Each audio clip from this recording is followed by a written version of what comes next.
8 jam itu masa kita habiskan dengan melihat status orang? Nggak produktif banget gitu loh. Apa namanya, bagaimana perlawanan anak muda di zaman Orde Baru gitu, kurang lebih. Gila, horor banget. Horor show.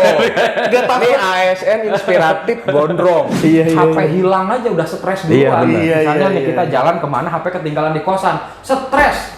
Lebih stres dibandingkan cewek hilang. Iya. Saya mau demo. Nih turunin nih BBM nih, menyengsarakan rakyat. Kata Om gimana? Enggak, tadi pagi saya meminta mereka untuk demo. Oh, diminta. Oh, udah bisa demo. Kalau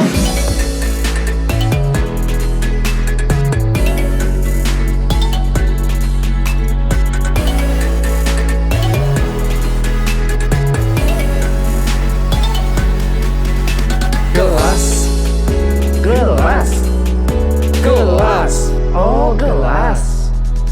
Kosong. Yeah. Gelas kosong. Ha! Kali ini langsung kita sangat spesial. Sangat spesial. Tahu nggak siapa?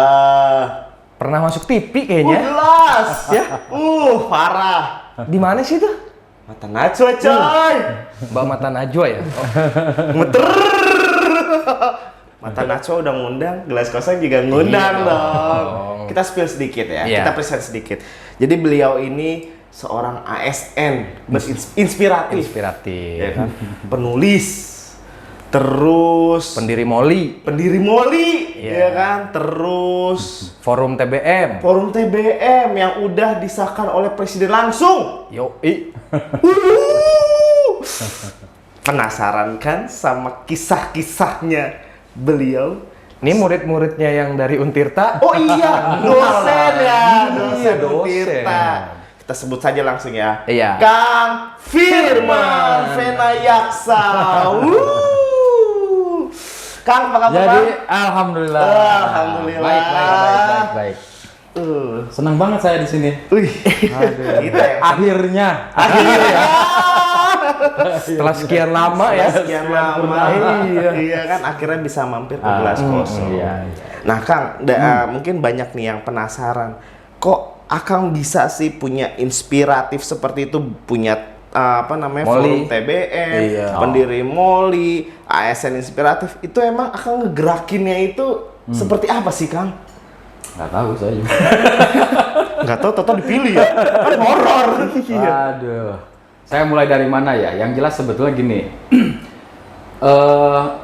Intinya mungkin seperti juga yang lain ya. Selalu ingin mencoba agar bisa bermanfaat untuk banyak orang begitu. Dan kalau bicara tentang kompetensi abad 21 ini kan sekarang yang salah satunya ya, 4C itu salah satunya adalah kolaborasi. Artinya nggak mungkin kita bisa sendirian begitu loh. Dalam berbagai hal.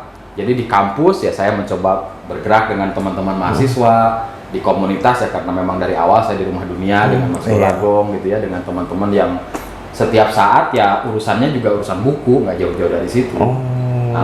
Ya di Forum TBM juga sama gitu. Tapi kok bisa sampai kedengeran kuping presiden? Nah, presiden kan kupingnya di mana-mana. Jangan salah. Nggak suka BBM naik, Bang. Nanti kita bahas ya. Iya, aduh. Iya, ada yang naik BBM sedih. Ya ini kan Ada yang bingung. Om Firman ini kan masuk ke ini ya, apa namanya? Apa tuh namanya? Mata Kementerian Najwa. bukan Mata Oh. Najwa. Mata Najwa tahun 2019 ya. 2019 dan 2001 menjadi ASN inspiratif. Ya. Ya itu 2021. Iya 2021.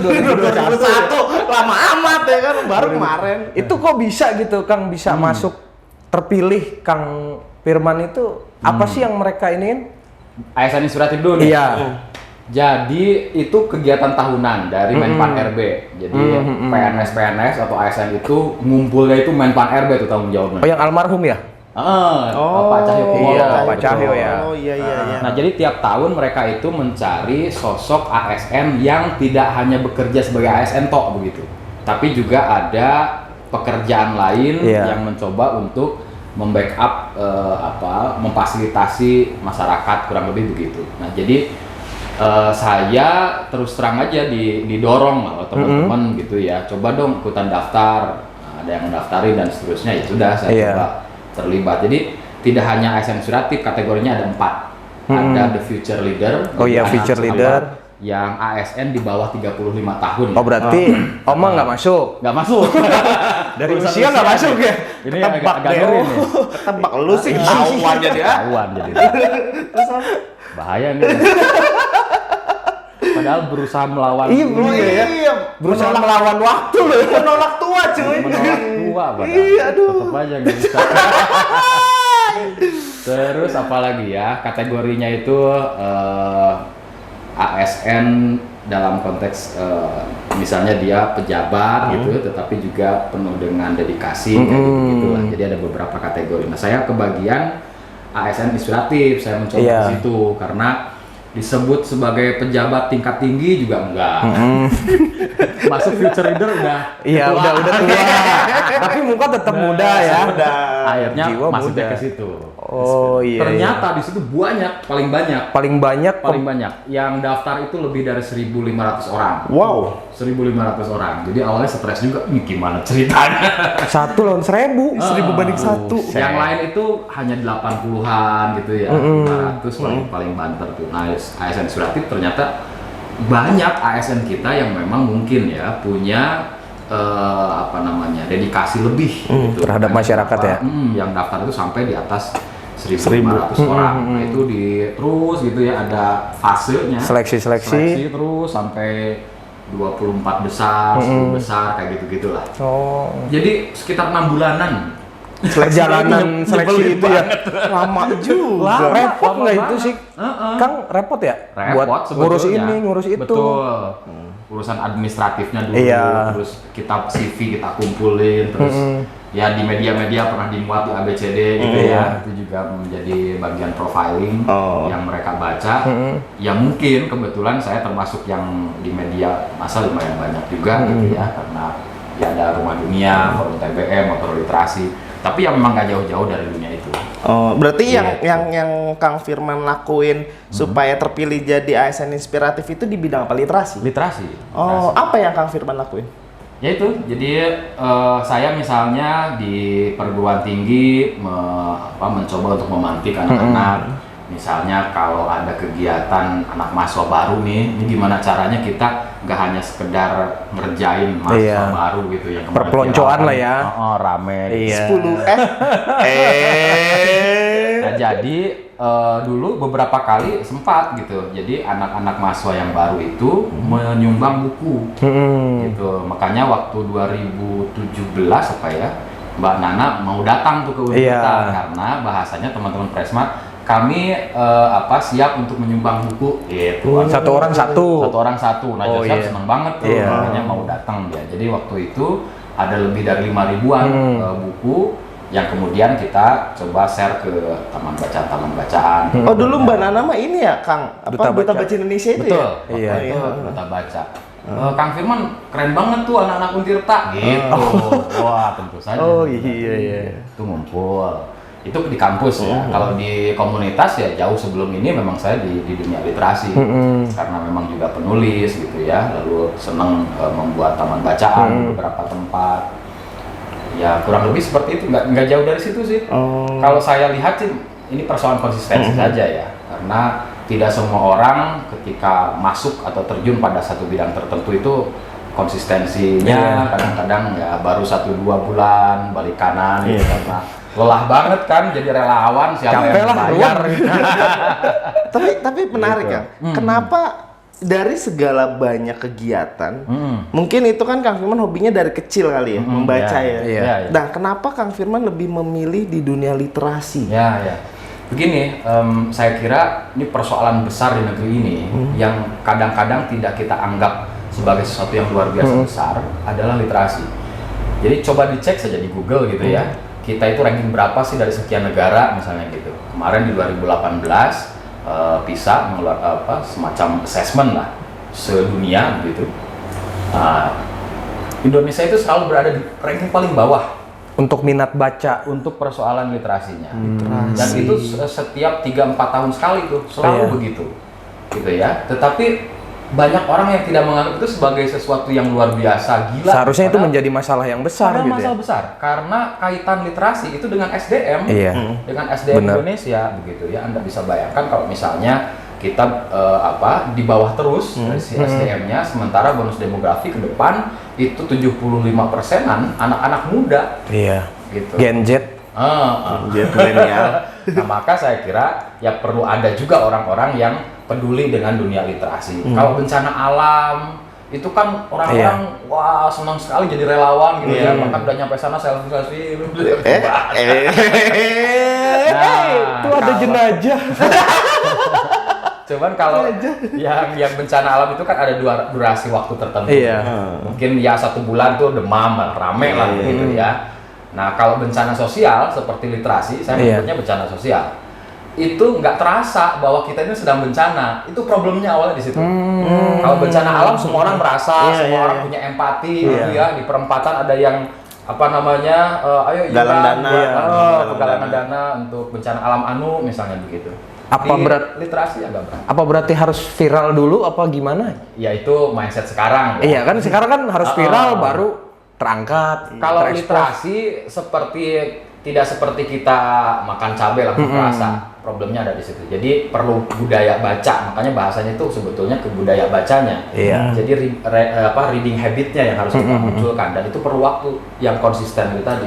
Makanya kalau misalnya kemudian relawan di TBM membuat taman bacaan itu sesuatu yang luar biasa sebetulnya, karena jangkauannya itu nggak hanya hari ini tapi bisa ke depan. Benar-benar. Itu sih. Nah, Kang Firman itu hobi baca buku dari SD. Saya dari SD suka. Oh, dari SD. Dari SD.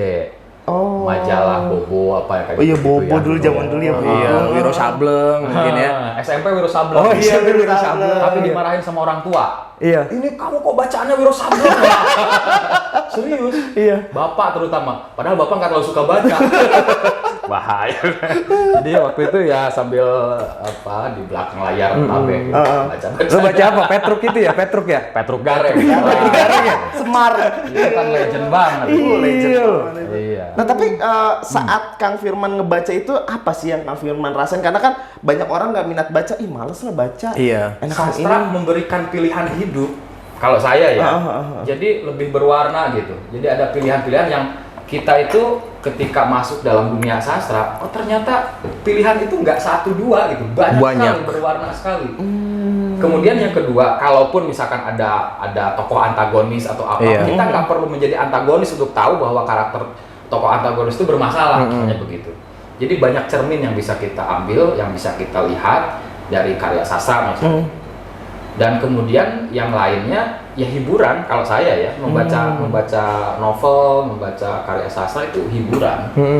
Kalau misalnya kita tiap hari nih ngomong segala macam ngoceh gitu ya, kadang-kadang kita suka berpikir, ini kok bahasa karya sastra, puisi, cerpen, kok bagus-bagus ya diksinya begitu ya. Nah, sampai kapan kita memanfaatkan kelisanan kita untuk menghadirkan ruang estetika? Karena kita setiap hari berbahasa, kita setiap hari memakai kata-kata, tapi ternyata kata-kata itu bisa juga bermakna lebih begitu ya. Kemudian juga bisa menghadirkan manfaat estetika tertentu gitu. Saya kira kan menarik juga. Nah, dari kecil memang saya suka membaca karena memberikan pilihan begitu ya. Yang kedua ya hiburan. Emang sebagai hiburan berarti kita memang mah game cuy kalau kita mah. Game Kang Firman tuh dia ngebaca ya.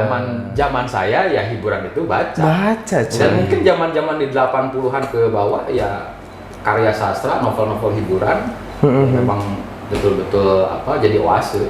Zaman baby boomer ya waktu itu ya. Jangan gitu nanti ketahuan umurnya. Iya lah. 25 lu. Oh, berarti Gen X. Saya itu kalau dari tahun lahir, jadi saya senior milenial. Oh, senior milenial. Senior, jangan salah. Penasihat. Jelas sekali. Iya, penasihat milenial. 80 81 itu masuk ke milenial kan. Iya. Di ruang itulah saya Oh iya bener. Bisa ya benar. Parameternya sederhana. Saya istri itu dari dunia maya. Senior kan? Oh iya benar. Iya. Udah Senior. Dulu zamannya Friendster. Iya benar Friendster. Awal-awal tuh Friendster. Kalau sekarang udah Tinder, Sekarang, Kantan, iya. dating chat tuh banyak banget. ya. Sekarang saya jadi urban, jadi masyarakat urban di dunia masyarakat digital. Iya. Datang baru. Berawal dari Facebook ke Instagram. Itu urban. Anak-anak urban itu. Ada anak urban. Nah terus Om, setelah Om hobi baca segala macam, Iya. memulai menulis itu gimana ceritanya? Kalau Jadi menulis di kampus, kalau menulis ya, kalau membaca memang dari SD, SMP, SMA gitu ya. Saya kenal perpustakaan Multatuli di Lebak dan dari dulu ketika istirahat di perpustakaan Multatuli. Nah kalau menulis dari kampus, karena kebetulan saya kan di jurusan Pendidikan Bahasa dan Sastra Indonesia Di mana, Om? di UPI. Oh, di UPI. Bandung. Nah memang atmosfernya yang membaca, menulis Oh, gitu iya. ya. Kalau di kampus saya dulu ketika pegang buku baru itu gaya banget. Iya. Dilan lagi gitu. Iya, gengsi-gengsiannya itu Bener, pegang bener. buku kalau di jurusan saya. Semakin banyak. Semakin banyak dan semakin baru itu buku. Udah ngiler kita. Iya. Gitu. Karena kan kita ngumpulin uang aja agak Benar, repot benar, gitu ya. benar. Ada yang udah beli, wah udah nongkrong kita nunggu kapan beresnya. Minjem buku. Berarti enak ya pada waktu itu baca diskusi Ya. Kalau di komunitas di jurusan saya memang seperti itu karena ya sama sih seperti orang kedokteran ngomongin penyakit, Iya. ngomongin gitulah. Kalau kami karena orang sastra ya ngomongin sastra. Circle-nya. Circle-nya memang Sastra, di situ. sastra gitu. Iya. Nah dari membaca terus belajar nulis karena komunitas lagi-lagi. gitu. Iya. Komunitas mendorong karena atmosfernya seperti itu. Karena gini, kalau ada mahasiswa dimuat di koran, waktu itu kan koran itu betul-betul parameter. Benar. Iya. Kalau ada yang dimuat di koran saja, wah itu gagahnya minta ampun. Bergengsi Viral lah banget. ya, Buy. Udah deh. Udah Pokoknya gini. jalannya udah beda. Sekoran nih. Jadi kan pembaptisan sastrawan itu tahun dulu di media massa. Gitu. Apalagi sudah masuk Kompas, sudah masuk Republika. Om, ini apa namanya? Mereknya tuh ngaruh. Takutnya ngaruh. lampu merah. Nggak ada. Lampu merah. Nggak ada. Lampu merah nggak ada rubrik sastra. Oh, nggak ada ya, Om. Ada nyari oncom. Pos kota gitu ya. Nah, menarik nih. Om itu ternyata membaca, menulis, punya band, coy. Oh iya. Pernah. Oh iya benar. Nah, itu Dulu gimana itu ya. cerita dong? Ya nggak jauh juga dengan circle saya ya. Jadi selain menulis puisi, membaca karya sastra, kan ada yang disebut dengan alih wahana. Alih wahana itu peralihan dari karya sastra yang satu ke yang lain. Jadi kurang lebih adaptasi lah kalau bahasa sekarang. Jadi si puisi itu dinyanyikan. Oh, Itu namanya musikalisasi. Oh iya, musikalisasi. Betul, Iya, dari iya. puisi, kemudian kita coba aransemen, kita buat lirik lagunya dan seterusnya. Nah, akhirnya kita kumpulkan gitu, lalu kita buat komunitas waktu itu. Oh, awalnya komunitas dulu. Komunitas. Belum band. Kita selalu menamakannya komunitas, nggak kita sebut band juga. Oh, nggak sebut band. Oh, hanya komunitas. Apa nama Namanya komunitasnya? apa? Hajar Aswad. Oh, Hajar Aswad. Ngeri kan? Namanya. Kenapa dinamain Hajar Aswad? Islam banget kan? Sebetulnya bukan begitu. Jadi kami itu pecinta atau pengagum Rolling Stone.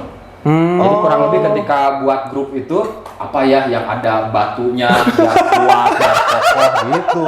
Ada yang nyeletuk batu hitam. Wah, keren banget tuh batu hitam. Iya, Hajar Pas kita referensi Hajar Aswad. Udah mungkin harus gitu kali ya udah Hajar Aswad namanya. Gue kira Black Rock gitu ya. Kan bagus tuh. Iya, batu hitam. Hajar Aswad. Oh iya sih, bener. Nah, itu lagunya itu kayak gimana, Om? Temanya? Tema kita luas sekali ya, tetapi lebih cenderung ke balada sih kalau aliran. Oh, balada.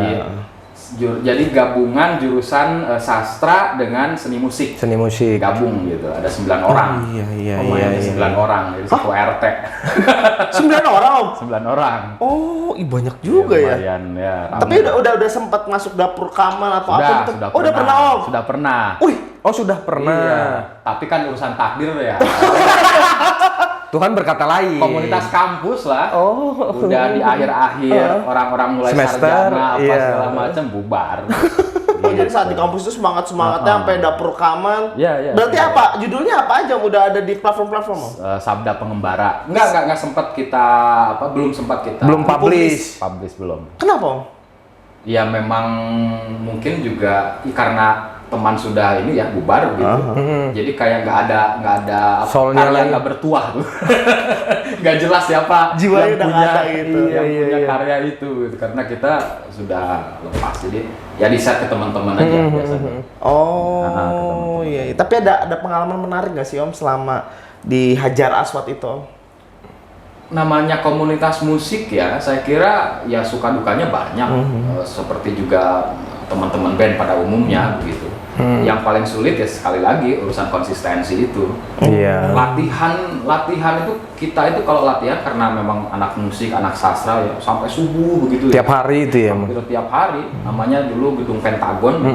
Jadi gedung di kampus, orang-orang pada pulang, nah kita latihan. Gedung Sampai Pentagon. subuh. Namanya Pentagon. Bener. Kok bisa dibilang Pentagon?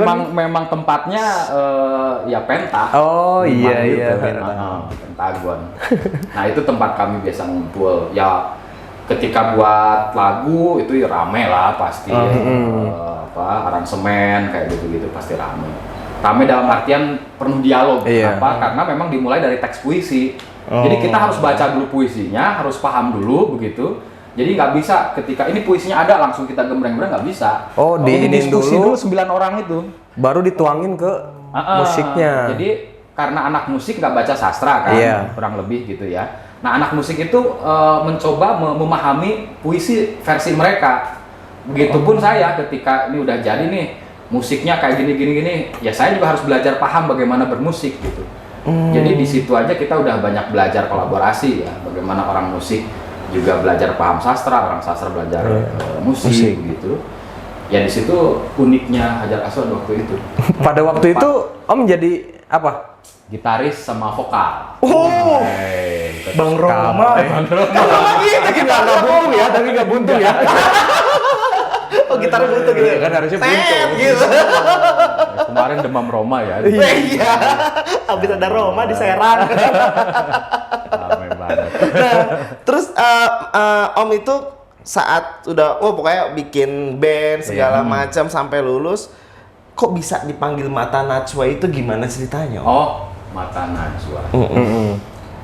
Ya itu karena literasi. Kebetulan Mbak Nana itu memang sudah kenal lama ya. Dan ketika motor literasi saya gagas awal-awal itu mungkin bagian dari hal menariknya versi teman-teman di Najwa di Mata Najwa. Iya. Kok ada dosen yang kemudian ngumpulin anak-anak motor kayak gitu dan mereka mau untuk touring bawa-bawa buku ke kampung-kampung gitu ya. Mungkin itu interestnya awalnya gitu. Di awal-awal di 2017-an memang saya fokus banget untuk menginisiasi bagaimana agar anak-anak motor di Serang yang viralnya itu ya sorry ya urusannya lagi-lagi urusan fisik, Iya. bawa parang sana sini. Nah, saya menawarkan awalnya sulit untuk masuk ke dunia mereka. Tapi karena saya kebetulan ya punya motor punya orang tua saya, kemudian saya modifikasi. Motor apa itu? Motor Honda GL. Udah di custom ya, Om ya. Di custom GL. kayak Iya. gitu-gitu, anak-anak pada seneng ketika saya datang. Walaupun sering mogok. Nggak paham motor saya itu. Anak-anak motor, tapi ketika lihat ya motor custom kayak gitu, mereka seneng ngobrol apa. Nah, dari situ awalnya kita ngomongin motor, lama-lama sedikit-sedikit saya belokin gitu. Ke literasi gitu ya. Literasi. Walaupun saya nggak pernah memaksa kepada mereka, ayo dong belajar baca dan enggak. Awal-awal tuh pokoknya gini, kita touring. Nah, gitu dulu tuh. Kita touring, cuman saya ada tambahan tugas dikit. Bawain buku gitu. Sesederhana itu awalnya. Iya. Nah, ketika mereka interaksi di TBM di kampung itulah kemudian ada perubahan dari mereka. Kok bisa ya mereka anak-anak kecil pada datang bawa-bawa buku, Iya. jadi langsung pengen baca dan seterusnya. Mereka kaget. Ini emang apa sih? Menariknya apa? Aku mau pada baca gitu ya. Nah, dikit-dikit mereka baca-baca, kemudian ya mereka ya alhamdulillah juga senang baca pada akhirnya. Walaupun saya tidak pernah memaksa mereka untuk senang buku. Touring itu kemana itu, Om, pertama? Umumnya kita terus terang saja fokus kita ke Banten Selatan. karena di selatan. buku-buku di sana itu sangat sulit untuk diakses. Iya, Kalau di iya. kota-kota Tangerang segala macam nggak pernah kami urus. Kami lebih fokus ke daerah Pandeglang, ke daerah Lebak. Daerah-daerah yang minim ya. Yang minim, ya terutama perbatasan ke daerah Bayah gitu ya, di sana.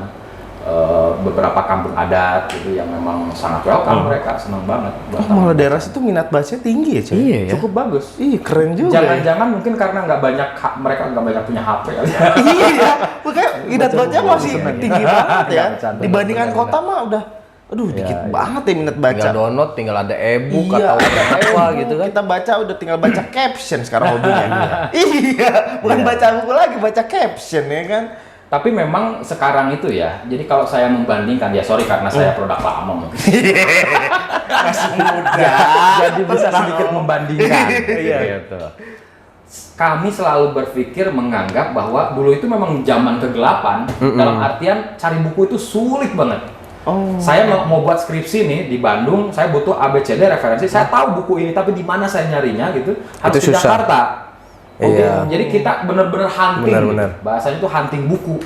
Sampai harus ke Perpusnas, harus ke Taman Ismail Marzuki, karena di situ ada perpustakaan HB Yasin ya.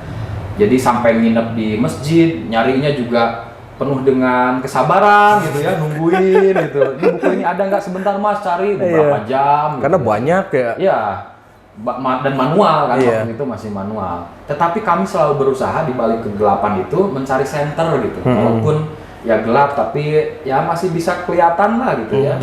Artinya buku yang kita harapkan itu kita bisa dapatkan. Nah sekarang itu zaman enlightenment, semuanya terang benderang. Pokoknya kalau mau nyari apapun pasti ketemu lah kurang Iya. lebih, karena banyak pilihan. Tapi coba sekali-kali kita lihat misalkan ada lampu gitu ya, sering aja kita lihat lampu atau matahari, kita coba lihat, itu justru yang terjadi malah kita bener-bener blank. Iya. Iya. Artinya hati-hati juga dalam dunia kita hari ini, segala macam ada, tapi bukan berarti jangan-jangan itu bukan pilihan kita. Yang harus kita lakukan adalah penyaringan sekarang itu. Filter, Jadi ya. harus memfilter apa yang kita butuhkan. Itu lebih sulit ternyata dibandingkan seeking seperti saya. Nyari buku, udah tahu bukunya apa, kita kejar aja tuh, lebih asik maksud saya gitu ya. Iya. Kalau sekarang kita harus tanya kembali ke anak-anak muda hari ini, kamu tahu nggak kamu pengen apa gitu loh, dari sekian banyak pilihan ini. Jangan-jangan kita itu memilih hal yang mungkin tidak perlu kita dapatkan. Ketahui. Iya. Karena memang sudah terjadi disrupsi digital mungkin. Persis. Ya. Jadi tantangan hari ini semakin banyak pilihan, jadi semakin rumit sebetulnya. Iya, filternya Jadi ya. Anda harus tahu dulu diri Anda siapa. Iya. Untuk memahami bahwa Anda memerlukan A, memerlukan B, dan tidak memerlukan ini. Karena terlalu banyak pilihan gitu. Mungkin radikalisme itu munculnya dari situ kali ya? Salah satunya saya kira iya. Makanya penting bagi anak-anak muda hari ini untuk memahami jati diri itu sebetulnya. Kita ini seperti apa dan bagaimana begitu ya. Saya kira kita harus betul-betul memahami diri kita. Nah, tantangan untuk anak muda ini sekarang ya kan, Kang ya. Ini kita bicara tentang anak muda, kan kita masih pada muda kan. Iya. 25 tahun. Beda dikit lagi. Kita kan menganut 3F ya Kang ya, maksudnya apa namanya? Follow, terus apa lagi? Fallback. Instagram, friend, follow. Kan kalau dulu food, fashion, Oh, fun. Fun. Kalau sekarang nih, friend, follow, vacation. Bukan. ya balik lagi. Ya itu untuk mensiasati anak muda untuk hobi literasi nih Kang ya. Ya, Kang ya. kan sebagai penggerak atau pematik, Ya. itu harus seperti apa itu Kang? Begini, saya kira setiap zaman memang beda-beda Iya. karakternya, keinginannya, dan seterusnya. Gitu. Saya juga kemarin kebetulan di Palu ya, diminta untuk membuat bahan ajar, buku ajar gitu. Saya katakan kepada teman-teman dosen, kita itu mengajar itu mahasiswa yang mungkin berbeda dengan masa kita ketika kita jadi mahasiswa. Artinya dosen itu tidak bisa hanya sekedar semata-mata untuk delivery ilmu pengetahuan Iya. gitu ya. Tapi juga betul-betul harus memahami karakter, gaya berkuliah atau gaya belajar mahasiswa itu kayak gimana. Setuju. Itu yang penting sebetulnya. Setuju.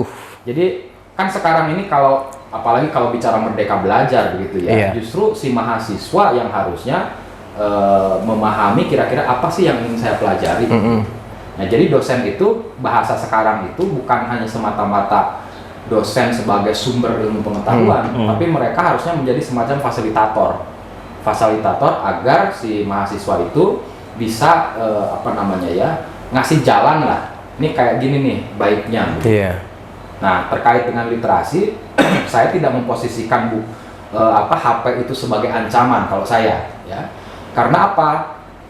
Ya bicaranya sekarang itu indra keenam kok bagi teman-teman milenials itu. HP hilang aja udah stres duluan. Misalnya nih kita jalan kemana HP ketinggalan di kosan, stres. Lebih stres dibandingkan cewek hilang. Iya. Bangun tidur aja nyarinya apa? Nyarinya apa yang pertama? Jadi gadget ini jangan diposisikan sebagai sebuah ancaman. Iya.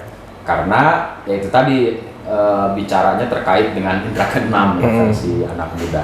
Nah, yang harus kita lakukan adalah bagaimana anak-anak muda itu mengakses HP dengan hal-hal yang positif. Itu sederhana sekali cara berpikirnya gitu ya. Iya. Teman-teman mungkin pernah membaca beberapa referensi bahwa orang-orang Indonesia, terutama anak-anak muda ya, 8 jam lebih per hari loh kita mengakses internet, terutama media sosial. Benar. Artinya bahkan kita pun memiliki waktu yang lebih senggang dibandingkan ketemu dengan, kalau saya ya ketemu dengan istri. Iya. Hitung-hitungannya kan kalau ketemu dengan istri pagi, sore Malam. mau tidur. Sosialnya dikit, banyakan di media lagi dia. Di media. Artinya itu sudah betul-betul tidak bisa kita bantah. Iya. Ya, 8 jam. Nah, sekarang pertanyaan kita kan sederhana. 8 jam itu masa kita habiskan dengan melihat status orang? Nggak produktif banget gitu loh. Iya. Coba kemudian cari beberapa referensi buku yang menarik gitu ya, yang menurut saya juga anak-anak muda sekarang keren-keren loh bukunya. Sidu dan seterusnya itu followernya gila juga. Dan saya malah berpikir ini gimana ya ngomongin sastra tapi kemudian di follow-nya oleh orang begitu banyak. Firsa Besari misalnya. Itu juga sama. Bagus puisi-puisinya. Nah, maksud saya sebetulnya banyak pilihan-pilihan yang lebih baik dibandingkan sekedar lihat status orang gitu. Gibah. Ujung-ujungnya kan ya saya sekali lagi ya sebagai dosen banyak mahasiswa saya dan umumnya ketika ketemu gitu ya, ya kadang-kadang pendiam gitu. Takut kali. Mungkin takut. Waduh. Tapi lihat Facebooknya, saya kan pengen tahu juga nih anak kayak gimana sih. Wah, ternyata liar, semua dia kritik. Kan ngeri banget ini. Anak ini kenapa ya? Kok di kelas diem-diem aja? Tapi first comment. Di media jadi singanya keluar. Artinya ya memang itu pilihan ya. Tapi harusnya kan antara realitas dengan dunia maya nggak terlalu jauh berbeda, dialihkan begitu. Gitu. Jadi ya pilihan kembali ke kita sebenarnya. Tapi Kang Firman galak nggak sih kalau jadi dosen? Galak saya. Oh, serius? Apalagi orang nggak suka baca, keluar kan? Gitu kan? Dosen killer loh. Dosen killer macam-macam kan. Tanya mahasiswa lah. Coba yang tahu ya kan komen di bawah galak apa enggak sih? Tapi ada momen-momen lucu nggak, Kang, yang pas ngajar terhadap mahasiswa-mahasiswa nih yang ini kok bisa gaptek sih seumur segini kok bisa nggak tahu literasi sih? Pernah nggak terpikirkan seperti itu? Nggak, saya kebetulan, saya kan orang-orang sastra ya. Mahasiswa saya juga orang-orang sastra yang memang gandrung dengan literasi, dengan bacaan segala macam. Mayoritas mereka suka baca kalau di jurusan saya. Karena lagi-lagi memang jurusannya jurusan sastra gitu, orang-orang ya circle-nya ada. Kan kadang-kadang ada juga yang terjebak dengan wah yang penting keren lah, kayaknya sastra nih keren ya, masuk ke sastra nih ya. Apa ya? Kan dunia apa ini? Tapi 1-2 ada aja yang DO, ada aja. Oh, itu berarti berakhir dengan DO. Mental. Berarti yang DO itu iya. Tapi umumnya sih ya mungkin mereka juga udah paham. Mereka paham ya. Iya, Cuman iya. kalau 1-2 ada yang gagal ya hampir di jurusan yang lain juga sama kayak gitu. Merasa nggak nyaman gitu ya.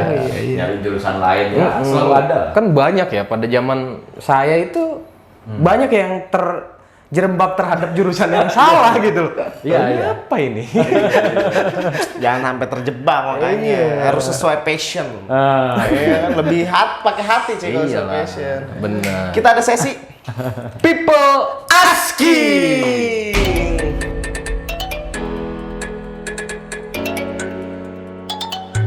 Halo Gelas Kosong, aku Faris.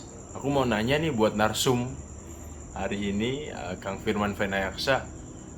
Awal menjadi ASN itu gimana ya? Apakah nyogok atau memang murni gitu jalurnya ya kan? Nah, tuh barusan ada pertanyaan yang keren banget dari people asking. Iya. saya kalau tahu ada nyogok saya pengen nyogok. Saya pertama kali ikut daftar sebagai ASN di Untirta. Pertama kali seumur hidup ya baru kali itu Daftar langsung masuk. langsung masuk. Ush, gila. Hoki banget. Apa waktu itu? Gua mau daftar. Ambil bawa golok ciomas. Lulusin nggak? Kok Bapak galak? Enggak, ini bagian dari puisi. Oh, iya anak Literasi, oke. Gimana proses itu? Ya itu, jadi pertama lihat ada pendaftaran ya, ada dari dosen begitu ya, saya ikuti aja. Nah, mungkin karena waktu itu kan jadi dosen masih bisa S1 loh. Iya. Zaman Oh, saya iya, itu iya. 2006 itu. Jadi banyak, pendaftarnya banyak. Nah, itu yang memang sering saya lakukan tuh, ingin selalu berbeda. Jadi orang daftarnya pakai S1, saya udah S2 waktu itu. Oh. Jadi ya ini gimana nih, sayang amat nih nggak diambil kali. Gitu. Oh iya, udah punya kelebihan kebetulan, khusus loh S2. kebetulan waktu itu memang S2. S2 di? Di UI waktu itu. Oh, jurusan? Sama, Sama sastra nggak Sama, mungkin dong ekonomi. Kali aja kan. Beda-beda. Dokter loh ini, dokter loh. Oh iya. Kenapa bisa disebut dokter saat itu? Kenapa Om?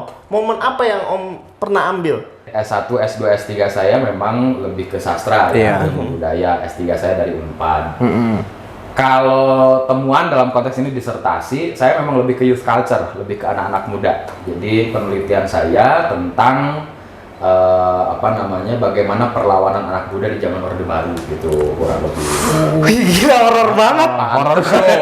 Ini ASN inspiratif gondrong. Iya bener. Zaman Orde Baru. Horor juga ya Mas itu ya. Tapi untung loh, apa namanya Kang Firman ini gondrongnya ya sekarang. Kalau pada zaman Orde Baru, ya Pak. Tapi dulu Nggak boleh gondrong. Gondrong juga. Kan belum jadi ASN. Oh, belum. Oh iya. Pas zaman Orde Baru. Sekarang beruntung ya. Iya bener. Iya. Terus gimana? Ya, jadi saya ingin mengetahui begitu ya, bagaimana sih gaya anak muda melakukan perlawanan di zaman Orde Iya. Baru. Karena tidak mungkin lah anak muda diam aja melihat otoritas waktu itu ya. Nah, ternyata di kebudayaan anak muda, perlawanan itu dilakukan dengan penuh santai Iya. sebetulnya. Jadi yaitu salah satunya untuk melawan kemapanan negara, mereka di sekolah-sekolah rambut digondrongin, Iya. kayak gitu, kayak lupus lah dulu ya. Tiba-tiba ada jambulnya, Iya, gitu. Ada gini. razia, lari lewat jendela. Bener. Itu kan bagian dari perlawanan anak muda sebetulnya. Pembangkangan Pembangkangan Iya. itu bagian dari perlawanan terhadap negara sebetulnya. Justru itu yang saya ingin katakan, terutama di novel-novel populer Iya. gitu, banyak sekali karakteristik tokoh yang dibuat semacam itu. Nah, jangan-jangan si penulisnya juga melakukan perlawanan terhadap institusi negara waktu itu dengan cara yang santai. Gitu. Iya. Perlawanannya dengan gaya yang santai, dengan fashion dan seterusnya. Karena waktu itu sulit kalau misalkan kita harus langsung demo ke lapangan kayak sekarang. Iya. Sekarang kan semua orang masuk ya lebih mudah gitu Benar. untuk demonstrasi. Kalau dulu bahkan mau demonya aja udah diciduk. Makanya mereka Macem-macem melakukan gitu. perlawanan dengan style. Iya. Anak motor, sengaja gitu. Jadi banyak cara ternyata untuk melakukan perlawanan waktu itu. Gitu ya. Salah satunya ya dengan fashion. gitu. Oh, gila. Tapi lebih kerenan sekarang juga ya, lebih santai sekarang karena sekarang demo-demonya itu ya lucu-lucu loh demonya loh. Iya. Turunkan harga BBM, kamu jangan. Itu setiap apa zaman Iya. memiliki gayanya sendiri. Gaya yang berbeda-beda ya. Iya, tapi menarik ya. Berarti anak-anak sekolah saat itu menjadi pembangkang, ternyata kedepannya akan menjadi anak yang kritis ya. Oh iya. Wow. Iya, karena mereka waktu anak SMA aja udah berani melawan pemerintah, orang-orang aja takut gitu, mereka melawan. Tetapi itu tadi dibalut oleh suasana yang menyenangkan gitu ya, yang seakan-akan nggak terjadi apa-apa gitu. Kalau misalkan kita sebagai mahasiswa Om Firman nih misalkan, Pak, saya mau demo. Nih turunin nih BBM nih, menyengsarakan rakyat. Kata Om gimana? Enggak, tadi pagi saya meminta mereka untuk demo. Oh, diminta. Kalau menurut kalian bahwa menaikkan ya BBM ya Iya. harganya, lalu kemudian masyarakat tidak siap dan Anda mau menyuarakan itu, suarakan, silakan, tidak ada masalah buat saya. Malah support ya Om ya? Support. Selagi itu baik, Yang tujuannya. penting mereka paham apa yang mereka lakukan. Oh iya. Saya kira beberapa kali ketika demo Untirta lalu diciduk oleh aparat, ya saya yang turun dengan teman-teman dosen. Gitu. Tapi ya kalau misalkan sekarang saya demo-demo, ya masa iya dosen demo. Nanti Itu dulu. enggak, nanti saya diketahui sama mahasiswa, Pak demonya nggak begitu sekarang. Modelnya udah beda. Role modelnya nggak itu tuh Pak. Itu mah Nggak usah diketawain. Ya, itu mah jadul banget sih Pak. Iya bener. Nah, Om ada nggak Om motivasi nih Om buat pendengar Gelas Kosong dari Iya, Om khususnya Firman? pemuda ya. Pemuda khususnya. Saya kira ya anak-anak muda hari ini kan sebenarnya paham ya, Iya. mereka itu yang pegang zamannya. Jadi yang menikmati zaman itu memang hari ini mereka. Iya. Tetapi gunakan dengan bijak, karena setiap apa yang kita lakukan itu pasti ada konsekuensinya. Gitu. Harapannya ya tentu anak-anak muda bisa lebih bijaksana dalam menikmati kebebasan yang luar biasa hari ini. Lu boleh bebas tapi harus bijak. Iya. Harus tahu mana batasannya gitu ya. Betul. Itu kayak kata-kata apa ya? Freedom apa sih? Apa dari hati, Kang kan dari stylenya free man, freedom. Makanya ASN lu gondrong lu. Iya, makanya ini doang yang Ini gue lihat. doang ini bener. Gawat, setelah ini saya diambil nih asal inspiratif. Aduh, ya seru banget Iya. kita ngobrol sama Kang Firman. Kang Firman, makasih banyak makasih udah banyak. ada di Gelas Terima kasih. Kosong. Terima kasih Om. Yap. Ya, kita punya terakhir jargon gelas kosong. Jargon kita tuh begini. Gini. Iya. Ada apa? Filosofinya apa? Gelas selalu menerima. Selalu menerima. Selalu menerima. Asal ada batasannya kan. Ada filternya. Ada filternya. Oke, kita closing aja ya. Gelas Kosong. Hai.